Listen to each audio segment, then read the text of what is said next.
Sahabat-sahabat saya yang baik hatinya, selamat sore. Assalamualaikum warahmatullahi wabarakatuh. Salam sejahtera bagi kita semua dan Om Swastiastu.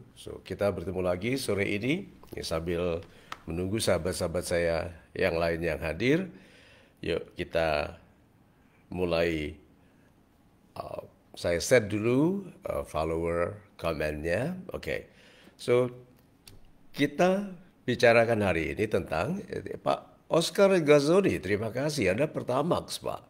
Ibu Yanti Mandasari, Waalaikumsalam. Ibu Novita Hui, terima kasih Anda hadir lagi. Pak Budi Santoso, terima kasih. Ibu Meli Harmani MCI, terima kasih. Pak Ferdianga, terima kasih. Ibu Beni Fitriani, selamat datang lagi. Anda hadir sore ini yang nanti kita buat pengumuman ya bahwa karena selalu bentroknya jadwal kita dengan kesibukan saya, mungkin kita akan revisit ya, akan kunjungi lagi jadwal live video kita, terutama nanti untuk bulan Desember sampai tahun 2021.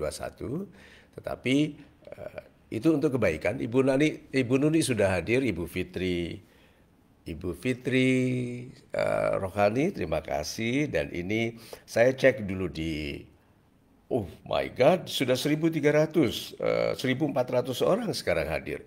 Kalau gitu kita mulai masuk ke bahasannya ya, karena ada 11 pointers tentang kedamaian dan upaya kita untuk mencapai kedamaian.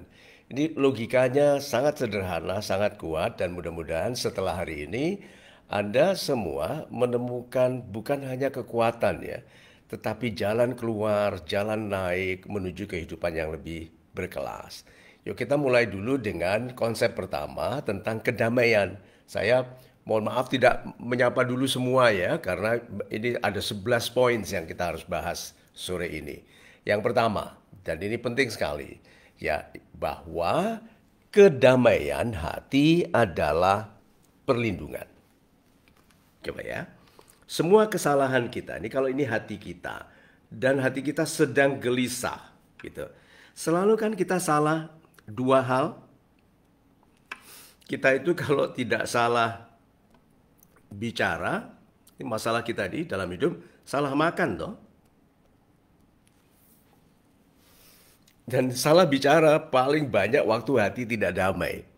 Waktu hati cemburu, waktu hati marah, waktu hati merasa tertinggal, merasa terabaikan, kita mudah membuat kesalahan toh? Ya.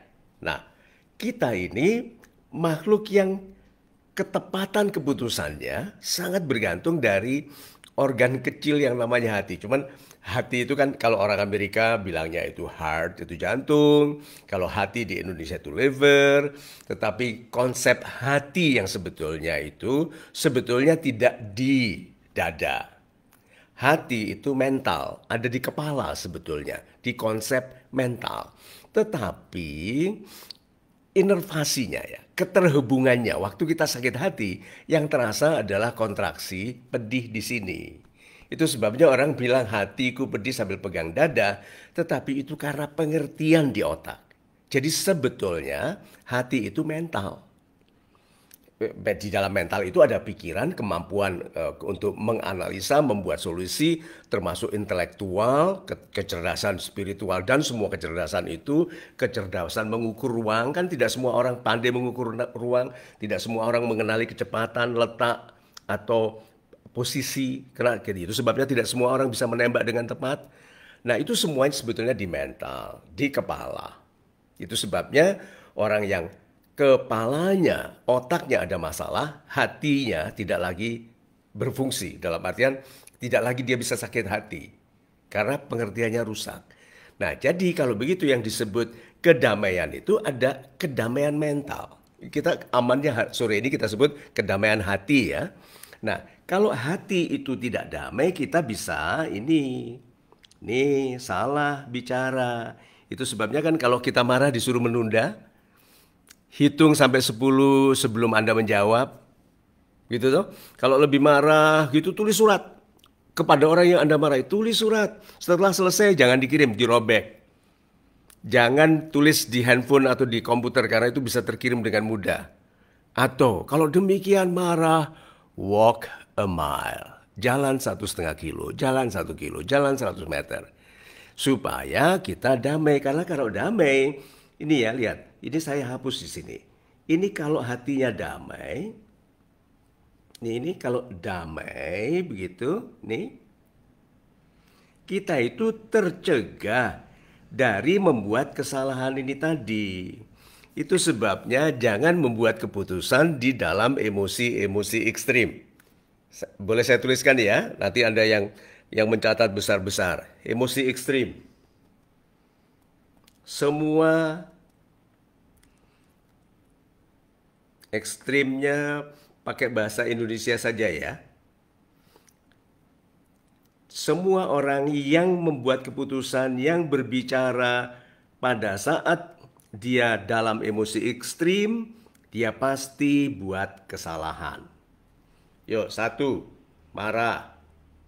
Berapa banyak hubungan baik Anda rusak? Berapa banyak uang hilang karena Anda marah? Coba. Berapa banyak putus hubungan, bahkan cinta. Yang seindah-indahnya cinta bisa rusak, bisa putus toh? Waktu Anda marah, kemudian 2, waktu Anda cemburu. Berapa banyak wanita mengatakan cerai waktu cemburu. Dan karena betul-betul cerai, setelah tidak lagi cemburu, baru sadar dia salah cemburu. Aha, apalagi 3, sangat gembira. Waktu Anda sangat gembira, oh ambil sepedaku, ambil TV-ku, ambil motorku, ambil ini. Setelah nggak gembira terus bilang, loh aku punya apa gitu. Pernah tuh begitu? Oke, marah. Sedih. Ini yang keempat. Sedih. Waktu sedih Anda katakan aku tidak akan jatuh cinta lagi. Semua laki-laki sama. Gitu toh? Tuh, atau yang mengatakan itu, aku tidak akan lagi jatuh cinta. Semua wanita matre. Itu selalu dikorban kalau bicaranya gitu kan, sedih. Tapi berapa saat lagi udah. Kalau sedih kan, hanya waktu sedih dia buat janji-janji itu. Tapi berapa banyak orang kehilangan kebaikan waktu dia sedih. Nah, kemudian satu lagi ini ya. Kelima, waktu iri. Kalau iri kan pasti nanti ada di sini nih, keenam. Benci. Ayo. Banyak tuh di antara kita membenci orang yang tidak Anda ketahui masalah aslinya. Tapi hanya ikut-ikut benci. Terutama apabila orang itu hidupnya lebih baik daripada Anda. Benci karena iri. Pasti buat kesalahan. Dan yang ketujuh, ini yang paling parah. Kesalahan paling banyak dibuat dalam emosi ekstrim adalah rasa cinta. Kesalahan yang Anda buat saat Anda sedang jatuh cinta, di mabuk cinta itu paling parah. Ya toh? Nah, kalau begitu, betul ya bahwa kedamaian itu kalau hati itu damai, itu menjadi perlindungan. Dah, kalau gitu kita mengerti itu, maka yang sekarang sedang gelisah marah karena COVID, bisnisnya, income-nya semua terganggu, so disadari dulu, damai itu harus karena damai itu perlindungan. Dan Tuhan menyapa kita, wahai jiwa yang tenang. Itu bukan karena kita tenang. Tuhan menyapa kita, wahai jiwa yang tenang, itu maksudnya tenangkan hatimu. Itu perlindunganmu. Doa-doamu tidak begitu manjur toh waktu kamu marah, kamu sedih, kamu membenci. Nah, poin yang kedua. Dan ini mudah-mudahan menjadi penyelesai bagi banyak masalah kita hari ini. Saya tulis lagi yang di sini. Oh, ada ini Ibu Herlina sudah menulis ya. Terima kasih Ibu Susi hari ini. Terima kasih Pak Budi Santoso. Hati yang damai itu perlindungan. Terima kasih ditulis besar-besar. Lebih baik begitu karena tulisan saya besar kecil. No, nomor 2. Saya enter. Tuh. terimalah ini. Semua yang sedang tidak damai sore ini karena tidak terima. Nggak terima aku, itu kan. Aku sulit menerima, tidak terima. Terimalah kehidupan sebagaimana yang terjadi. Kalau sudah terjadi, terima, jangan dibantah, jangan diprotes, jangan dieker-eker. Tidak ada yang bisa kita lakukan untuk mengubah yang sudah terjadi. Dan upayakanlah kehidupan menjadi seperti yang Anda harapkan. Berarti kehidupan itu kan ada batasnya.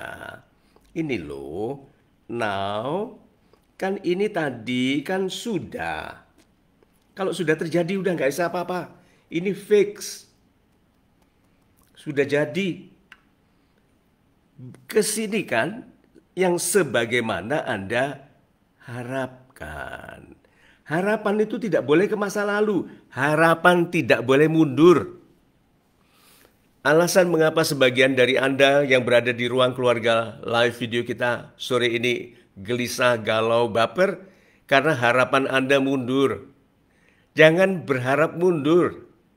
Berharap maju. Aduh seandainya dulu. Aduh seandainya dulu. Tuh. Ya, berharaplah maju, jangan berharap mundur. Nah, itu caranya adalah menerima kehidupan sebagaimana yang terjadi. Udah terjadi, sudah. Apa yang mau saya sesali dalam kehidupan saya? Semuanya sudah terjadi kok.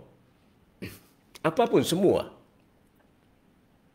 Dia bilang, oh tapi kan keburukan, fitnah, kebencian. Iya, tetapi saya melihat meja Ibu Lina di villa di villa beliau di Bandung. Saya melihat, oh my God, saya baru sadar meja itu panjangnya 6 meter lebih, tebalnya lebih dari 25 cm, satu papan. Saya bilang, my God, yang jual ini dulu bilang meja kayu sebesar ini, itu hanya 2 di dunia. Karena satu dijual ke mafia di Rusia, dan satu dijual ke saya gitu. Saya bilang, "Loh, kalau saya mau memprotes kehidupan soal kebencian orang, komentar kenapa saya tidak mensyukuri meja yang sudah duduk di sini 10 tahun menjadi meja tempat rapatnya tim MTSC." Nah, jadi banyak di antara kita itu berharap mundur tapi tidak melihat ke depan. Berharap mundurnya dengan cara mengeluhkan yang buruk tapi tidak mensyukuri yang baik.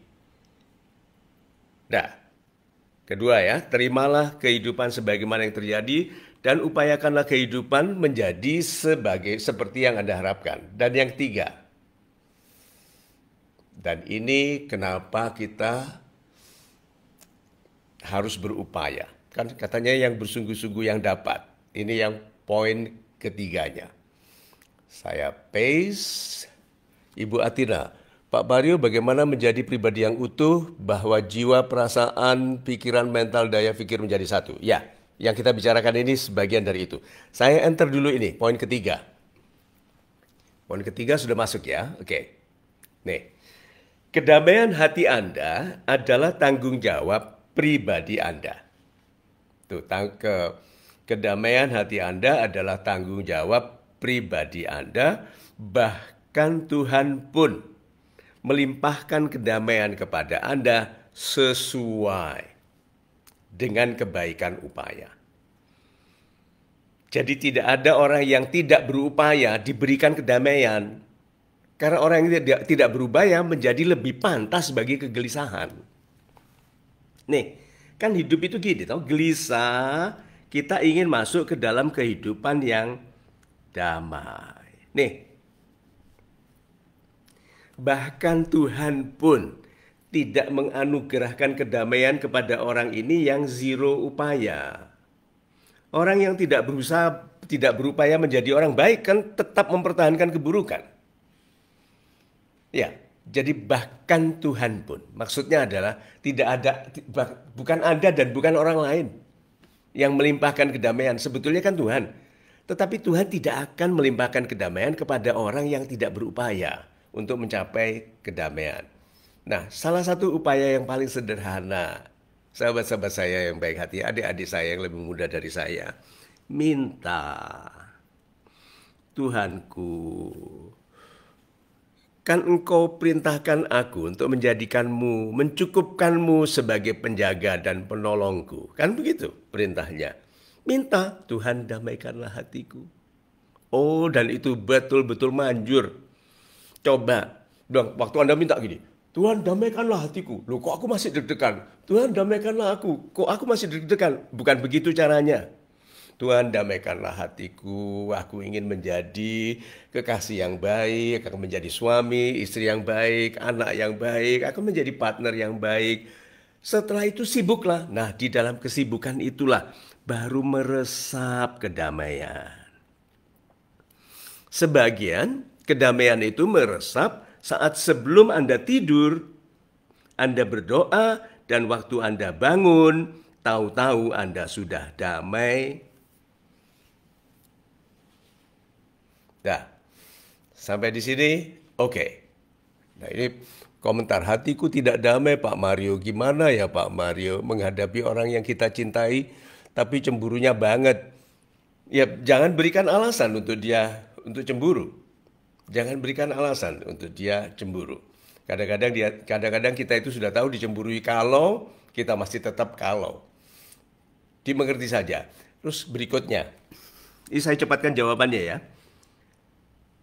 Wanita yang baik untuk laki-laki yang baik. Kadang-kadang rambutnya sedikit. Nah, kalau ini baik, ini baik. Nah, kalau suami itu cemburuan, itu kan sedang turun kualitasnya, negatif. Pada saat itu biasanya karena yang wanita sedang pantas untuk punya suami yang bermasalah. Jadi, jangan perbaiki suami yang bermasalah. Perbaiki diri supaya Tuhan menetapkan hukum ini bagi Anda. Kan kalau baik dia baik. Jadi kalau di situ di sini baik dulu supaya Tuhanlah yang istilahnya ini membaikkan. Ya. Itu cara untuk membaikkan pasangan, bukan memperbaiki dia, membaikkan kita. Oke? So, miss you Pak Mario, Ibu Dewi, terima kasih.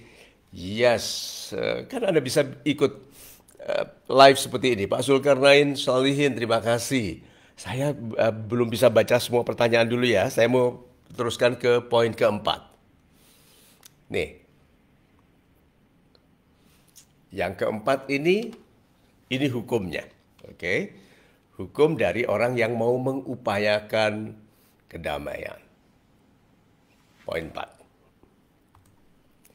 Tidak ada kedamaian hati yang bisa dicapai tanpa kesediaan untuk mengutamakan yang baik. Orang bilang gini, ada orang, dan ini true story, orangnya kasar. Tahu orang yang kasar, kalau bicaranya perilakunya kasar ke orang lain, dia bukan hanya kalau dia kasar ke orang lain.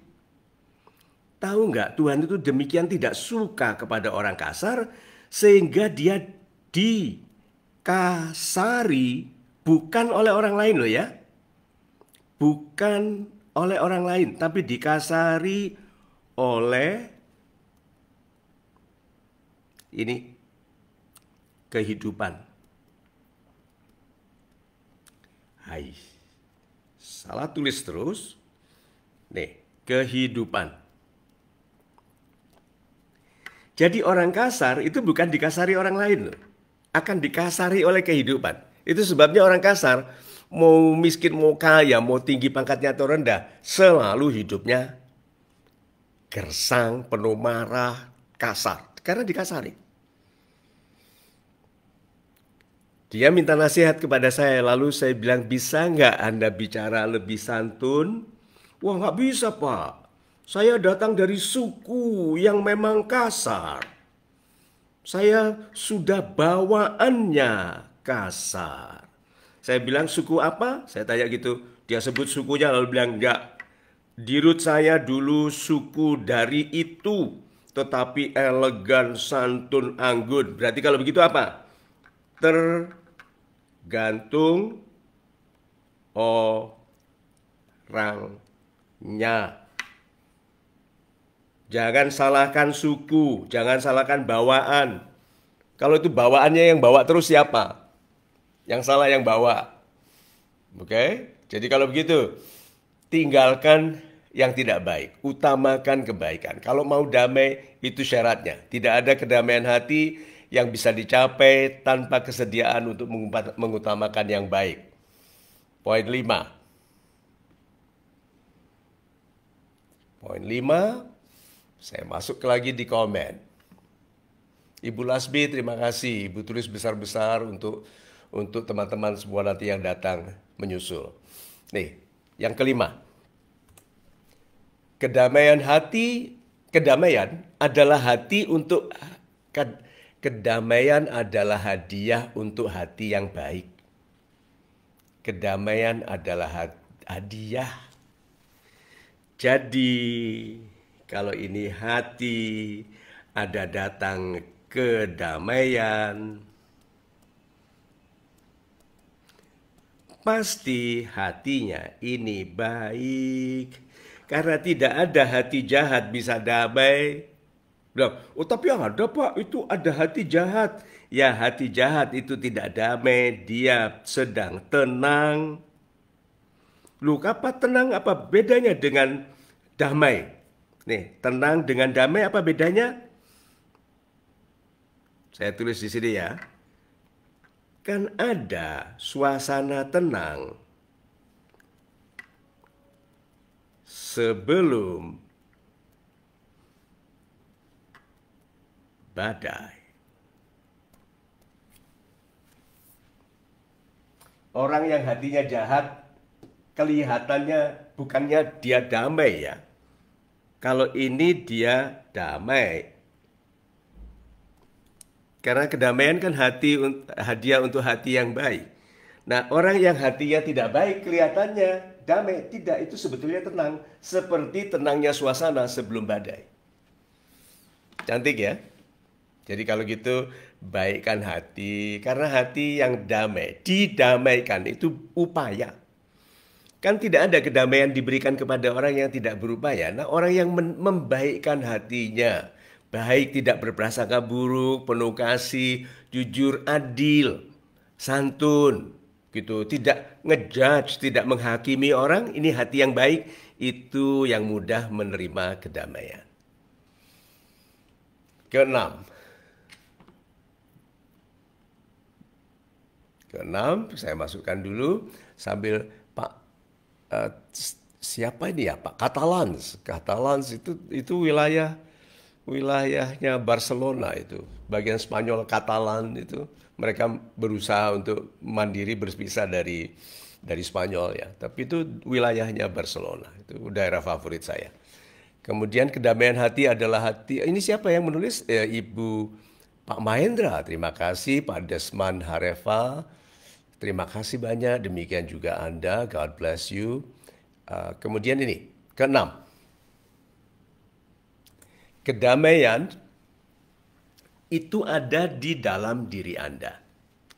Jika Anda tidak damai, jika Anda tidak menemukannya di dalam diri Anda, kan kedamaian itu ada di dalam diri Anda. Jika Anda tidak menemukannya di dalam diri Anda tidak akan dapat menemukannya dimanapun.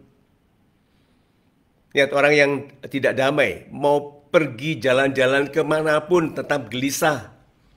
Karena ketidakdamaiannya ada di dalam dirinya dan dibawa. Ayo berapa banyak orang mau mencari kedamaian di tempat berisik, yang musiknya keras, yang penuh asap, yang tidak sehat bagi paru-paru, minuman yang memabukkan. Mencari kedamaian? Bukan, mungkin ketenangan karena mati rasa. Tenang seperti tenang sebelum badai. Tidak bisa tenang karena di dalam dirinya tidak ada kedamaian. Jadi kalau menemukan kedamaian di dalam berisiknya pikiran, berarti pikirannya diminta memilih yang baik-baik. Jangan pikirkan orang jahat, jangan pikirkan fitnah, jangan mengulang-ulang cerita sedih. Banyak di antara kita tidak bisa tidur, kenapa? Diulang-ulang cerita sedih. Dimarahi atasan 1 kali. Tetapi nanti ada 1471 kali diulang-ulang. Itu sebabnya stresnya lebih besar daripada waktu dimarahi di kantor. So, kedamaian itu ada di dalam diri Anda. Jika Anda tidak menemukannya di dalam diri Anda tidak akan mendapatkannya, tidak akan menemukannya, tidak akan dapat menemukannya dimanapun. Nah, yang ketujuh, saya mau izin menyapa beberapa orang dulu yang kebetulan kelihatan. Pak Sabto, terima kasih. Ibu Sumartini, Ibu Rahmi Nia Ivana, terima kasih sudah hari lagi. Ibu Umi Kompak, terima kasih. Ibu Lasmi, Pak Azam Rozi, terima kasih. Damaikanlah hatiku ya Allah ya Pak. Kemudian ini Ibu Laili Hidayah, Ibu Hera Sasmini, terima kasih. Selalu banyak mawar merahnya ya. Kemudian Ibu Herlin Arianti, terima kasih. Ibu Siti Nujarur Jana, terima kasih. Ibu Siti Nurul, Ibu Herlina, pikirannya diminta jangan memikirkan yang tidak baik. Iya, tahu nggak kita itu bisa memerintah pikiran. Jangan mikir itu lagi, jangan ulang-ulang cerita itu lagi, jangan ulang-ulang gambar itu dimarahi, jangan menggaruk-garuk luka. Gitu kan, banyak di antara kita suka menggaruk-garuk luka, mengulang cerita kesedihan, mengulang cerita pengkhianatan. Udah, bersih saja, jangan pikirkan apapun, pikirkan yang baik-baik, rasakan yang baik-baik. Yang ketujuh, nih, saya paste. Ini yang ketujuh, prioritas. Prioritas Anda bukanlah menata kehidupan, tapi menata cara pandang Anda terhadap kehidupan. Orang kalau cara pandangnya salah tentang kehidupan, dia menata kehidupan, dia menata dengan cara yang salah. Sudut pandang. Nah, sudut pandang kan bagian dari cara pandang terhadap kehidupan. Lihat ya. Di daerah sini kusam. Temboknya berlumut, lembab, kotor. Banyak tanaman liar menempel di dinding itu. Di sana pantai, damai, indah, warnanya azure gitu. Yang hijau agak biru, agak kehijauan, ada warna zamrudnya di sana. And ada orang yang memilih melihat tembok berlumut. Keseluruhan kehidupannya memperhatikan tembok berlumut. Membahas hal-hal yang tidak ada gunanya bagi kehidupannya, ikut berantem, ikut memusuhi lawan politik, ikut memusuhi siapapun yang tidak membela, yang dibelanya. Tembok yang lembab, kotor itu, ombak yang damai di sana, tidak dilihatnya. Cara pandang. Karena ada yang bertanya ke saya tuh, Pak Mario kenapa dari dulu bisa tersenyum, bisa ramah, bisa happy? Saya milih yang dilihat oleh pikiran saya yang baik-baik, yang dipikirkan yang baik-baik, dirasakan di hati, yes, yang saya katakan yang baik-baik. Mau panjang umur dalam sikap yang buruk itu loh, untuk apa? Pikirkan itu. Kalau mau panjang umur itu dalam cara pandang yang baik. Cara pandang yang baik itu membaikkan kehidupan. Cara pandang yang buruk memburukkan kehidupan. Kan orang gampang marah melihat yang buruk-buruk. Membaca yang buruk-buruk. Coba deh buka berita itu. Orang-orang kelihatan sudut pandangnya. Kalau sukanya kecelakaan, fitnah yang digali-gali, kemudian cerita tentang aib, ya, tentang ini dan itu yang jelek-jelek gitu, yang seperti menemukan kegembiraan dalam membaca tentang keburukan hidup orang lain. Lalu berharap jadi orang yang mulia, melahirkan dan membesarkan anak-anak yang mulia, rezekinya harum penuh berkah. Kalau seluruh perhatiannya ke yang buruk-buruk, yang membuatnya bersemangat, yang membuat jamnya bunyi tek tek tek, itu adalah keburukan. Kok mau panjang umur dalam kehidupan seperti itu? Prioritas Anda bukanlah menata kehidupan, tapi menata cara pandang Anda terhadap kehidupan. Nah, 8. Sahabat-sahabat saya yang baik hatinya. Saya mohon izin menyampaikan perubahan jadwal ya. Mulai Desember ini, live video di Facebook, mohon maaf hanya kita selenggarakan 2 kali 1 minggu. pada hari Selasa dan Kamis saja. Jadi edisi Senin, Rabu ditiadakan, Jumat ditiadakan, yang ada hanya Selasa dan Kamis, mulai dari Desember. Tetapi karena jadwal saya yang ketat sekali minggu ini, hari Jumat ini saya mohon izin untuk tidak live. Jadi live kita hari ini Rabu ini yang terakhir minggu ini. Minggu depan kita tidak live hari Senin, kita mulai live hari Selasa. Kemudian kita off, Kamis kita live lagi. Jumat tidak ada live, Sabtu kita webinar. Dan webinar kita nanti Sabtu adalah apa? Kangen gak harus balikan. Oh, itu anak muda banget ya. Oke, live video hari Selasa dan Kamis saja mulai bulan Desember. Ya, betul. Sampai tahun 2021 ya. Dan doakan jadwal masih bisa diatur karena jadwal sejak ada live itu semua kesibukan saya diatur sebelum jam 4 dan setelah jam 5. Jam 4 itu untuk sekian ratus ribu sahabat di Facebook. So, Ibu Ana ceria, Waalaikumsalam. Ibu Siti Mutmainah, Pak Ibu Sahrena, Ashifa, terima kasih. Izinkan saya masuk ke poin ke-8. Dan ini agak sulit dimengerti, tapi setelah mengerti gampang sekali penggunaannya dalam kehidupan kita karena kalimatnya pendek tetapi sepertinya saling bertentangan. Yang ke-8. Banyak di antara kita membuat kesalahan karena tergesa-gesa. Ya, nasihatnya di poin ke-8, jangan tergesa-gesa tapi bersegeralah. Tergesa-gesa itu gerusa-gerusu. Tidak mempertimbangkan lingkungan, gitu kan? Tidak mempertimbangkan perasaan orang lain. Kadang-kadang harus loncat, lari, menginjak kaki orang lain. Itu karena mau segera dengan cara yang tergesa-gesa. Bersegera tidak loh. Bersegera itu segera melakukan. Dan ternyata orang yang bersegera tidak lari-lari kok. Bersegera itu adalah begitu ada pengertian harus dilakukan, dia lakukan. Itu namanya bersegera.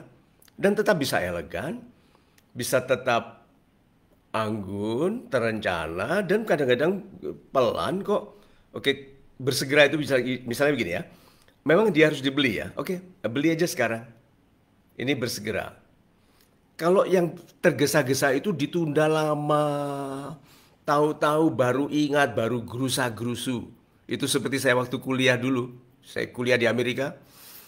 Alarm itu dipasang 10 setiap 5 menitan. Bunyi, matikan, tidur, matikan. Pernah gitu, ada yang gitu tuh.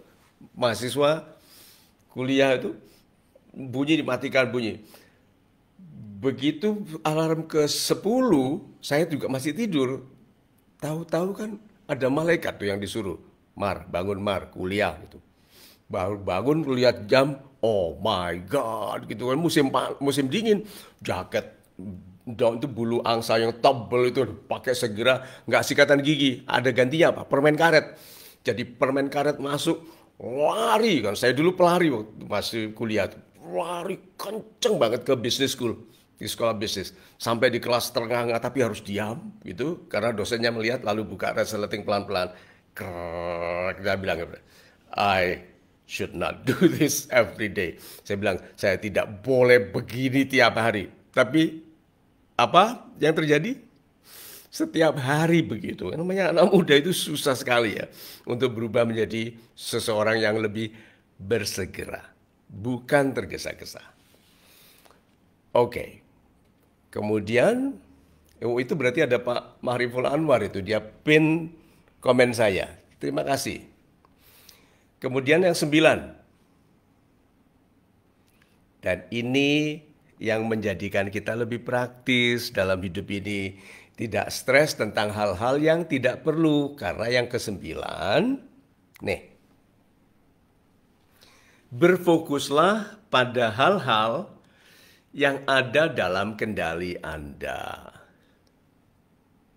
Ada orang kecil hidupnya masih belum benar, istrinya belum disejahterakannya anak-anaknya, masih banyak kebutuhan yang belum dipenuhi, tapi dia tidak pernah pulang karena ngurusi kehidupan orang lain, memprotes negara, mau memperbaiki sistem eh, keagamaan di Indonesia ini, mau di kemasyarakatannya mau dibongkar, hidupnya sendiri masih berantakan. Dia berupaya menangani hal-hal di luar kendali dia. Karena kalau dia betul mau dijadikan pengubah bangsa, pasti harus membuktikan dari memperbaiki keluarganya sendiri. Karena kepemimpinan keluarga itu lebih sulit daripada kepemimpinan negara. Banyak orang bisa memimpin wilayah loh ya, tapi berantakan memimpin keluarganya sendiri. Banyak toh? Atau memimpin dirinya sendiri. Nah, jadi kalau gitu berfokuslah pada hal-hal yang ada dalam kendali Anda. Biasanya yang ada dalam kendali itu, nih, selalu hal-hal yang sederhana, yang dekat, yang sederhana ini kan biasanya hal-hal yang kecil.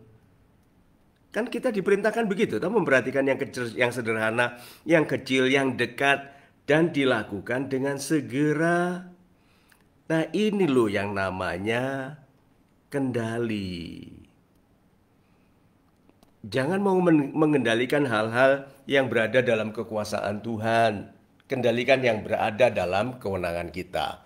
Yang ke-10, ini khusus untuk yang sedang marah atau yang suka meliarkan rasa marah. Nih, siapa yang sedang marah hari ini? 10. Tegaslah dalam keramahan Anda dan ramahlah dalam ketegasan Anda. Orang kalau marah dia pikir tegas. Tetapi di dalam kemarahannya kalau dia tidak ramah berarti itu bukan ketegasan. Kalimat saya agak pelik ya, tapi saya ulangi. Banyak orang merasa dia tegas, tapi sebetulnya marah. Karena apabila dia merasa tegas, yang sebetulnya marah itu, kalau di dalam ketegasannya tidak ada keramahan, itu marah. Karena orang yang sepertinya marah tapi tegas itu ramah. Jadi dia mengatakan gini, saya sangat menyayangi Anda dan sangat mensyukuri hasil kerja Anda. Di sini. Yang Anda lakukan itu tadi, kalau Anda ulangi, bisa menjadikan Anda tidak bekerja di sini lagi. Sudah kerasa bahwa itu ramah. Tegas tapi kan? Nah, jadi banyak orang tidak ramah dalam ketegasannya dan tidak tegas dalam keramahannya. Orang ramah itu bukan lemah loh ya. Orang ramah itu tegas. Dan kalau dia tegas harus ramah. Itu yang menjadikan pribadi kita yang kokoh. Yang damai di dalam sesulit-sulitnya keadaan. Karena bisa tetap santun. Jadi contohnya saja. Mas, Anda bagus sekali ya bekerja. Sudah berapa lama bekerja di sini? 8 tahun. Oh, super sekali. Besok jangan masuk ya, gitu. Kenapa? Anda diberhentikan, gitu. Kenapa, Pak? Kan kemarin sudah diperingatkan. Kami semua sayang kepada Anda, tapi kalau Anda ulangi itu Anda akan diberhentikan. Dan Anda mengulanginya toh, jadi Anda diberhentikan. Lihat cara memberhentikan orang dengan ramah. Tapi tegas-tegas sekali. Nah, yang terakhir, dan yang ini pamungkas. Sahabat-sahabat saya yang baik hatinya, yang ke-11 ini, dan, karena kata dan, berarti ditambahkan dari semuanya. Ditambahkan pada semuanya. Dan selalu mintalah agar Tuhan memelihara kedamaian Anda. Memberi itu sekali-sekali, memelihara itu menjaga, memberi terus, mengurangi yang tidak perlu, menambahkan yang perlu, menguatkan, mengurangi yang melemahkan, memelihara. Jadi minta Tuhan untuk memelihara kedamaian Anda. Nah, sahabat-sahabat saya yang baik hatinya, Itu Ibu Herlina menjadikan kita kokoh. Betul, terima kasih. Cepat sekali naiknya komen sehingga saya tidak bisa baca. Tapi Ibu Amro ini, terima kasih banyak dari Pali ya. Kemudian Pak Kosim Bastin, terima kasih. Ibu Titin Supriyatin, Ibu Lasmi, Ibu Rita Sundari, Ibu Tri Prida Marianti, terima kasih. Ini di sini juga banyak sekali komen yang saya belum refresh, tetapi sahabat-sahabat saya yang baik hatinya, izinkan saya membacanya nanti. Kalau membaca sekarang tidak mungkin karena demikian banyak. Tapi saya sangat berhutang budi atas kebaikan Anda. Kan ada aturan pribadi saya untuk memperhatikan orang yang sudah meluangkan waktu untuk menulis pesan baik. Terus paling tidak saya akan mengaminkan doa-doa Anda. Ini di akhir pembicaraan kita masih ada 1.000 orang hadir di sini dan sudah 1.100 komen yang masuk dan sudah lebih dari 175.000 akun Facebook yang kita capai sore ini. Alhamdulillah, puji Tuhan, Tuhan sangat baik kepada kita semua dan mudah-mudahan pembicaraan kita sore ini menjadi penguat, pendamai bagi kita semua yang sedang berupaya menemukan jalan keluar dan jalan naik bagi kehidupan ini. Dan bukan hanya itu, yang sedang bahagia pun perlu memelihara kedamaian hatinya, karena ingatlah, bahkan rezeki yang baik sudah diingatkan. Berhati-hatilah saat rezekimu baik, karena akan datang masa di mana rezekimu tidak sebaik itu. Berhati-hatilah saat rezekimu baik, karena akan datang masa di mana rezekimu tidak sebaik itu. So, sahabat-sahabat saya yang baik hatinya, kita sudah melampaui masa live kita. Jadi hari Jumat ini tidak ada live video. Langsung minggu depan kita mulai dari hari Selasa dan Kamis. Sama jamnya ya, jam 4 sore. Mudah-mudahan kita bertemu lagi semua dalam kesehatan, dalam rezeki yang baik sekali, dalam cinta yang setia, keluarga yang rukun, kedudukan dan pekerjaan yang mulia dan memuliakan sesama. Kita mudah-mudahan tetap bersahabat dari sini sampai ke surga. Amin. Terima kasih. Selamat sore. Assalamualaikum warahmatullahi wabarakatuh. Salam sejahtera bagi kita semua. Om Swastiastu. I love you all.